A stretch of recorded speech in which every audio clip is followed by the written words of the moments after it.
अगर कभी आपके शहर पर न्यूक्लियर अटैक हो गया तो आप क्या करेंगे? सोचिए, एक पल में सब कुछ खत्म हो सकता है। घर, लोग, सपने, सब राख में बदल सकता है। लेकिन क्या वाकई आप कुछ कर सकते हैं ताकि जिंदा बच सकें?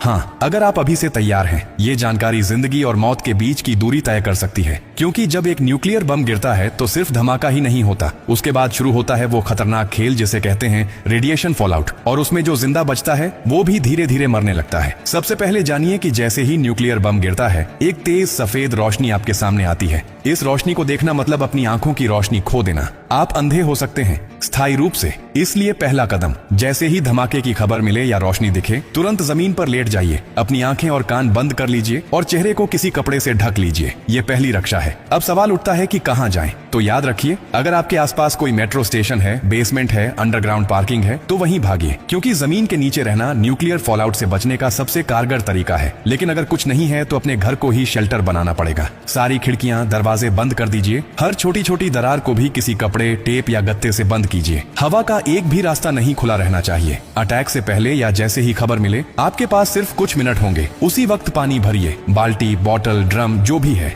याद रखिए, अटैक के बाद पानी में रेडिएशन मिल सकता है। नल से पानी बिल्कुल मत पीजिए, इसीलिए पहले से स्टोर किया हुआ पानी ही जिंदगी बचाएगा। खाने के लिए ड्राई फूड रखें, बिस्किट, ड्राई फ्रूट्स, पैकेज्ड खाना जो बिना पकाए खाया जा सके। अगर गलती से आप बाहर थे और रेडिएशन में एक्सपोज हो गए तो जैसे ही अंदर आए, कपड़े उतारिए, उन्हें एक पॉलिथीन में बंद कर दीजिए और खुद को साबुन और स्टोर किए हुए पानी से अच्छे से धोइए। याद रहे, नल का पानी नहीं, सिर्फ स्टोर किया हुआ पानी इस्तेमाल करना है। न्यूक्लियर ब्लास्ट के बाद सबसे खतरनाक समय होता है पहला 24 घंटा। इस दौरान बाहर जाना मतलब मौत को बुलावा देना। इसीलिए 24 घंटे अपने शेल्टर से बाहर बिल्कुल मत निकलिए। अगर सरकार की तरफ से संपर्क हो जाए तो निर्देशों का पालन कीजिए, लेकिन अगर कोई सूचना नहीं मिले तो कम से कम 72 घंटे तक बाहर मत निकलिए। 3 दिन, सिर्फ 3 दिन अगर आपने सही तरीके से बिता लिए तो जान बच सकती है। और हाँ, टेक्नोलॉजी की भी तैयारी कर लीजिए। न्यूक्लियर अटैक के बाद एक इलेक्ट्रोमैग्नेटिक पल्स EMP उठती है, जो आपके मोबाइल, लैपटॉप, इलेक्ट्रॉनिक चीजें सब खराब कर सकती है। इसलिए एक पुराना एंड्रॉइड फोन, एक पावर बैंक और एक वॉकी टॉकी को एल्यूमिनियम फॉइल में लपेटकर किसी स्टील बॉक्स में रखें।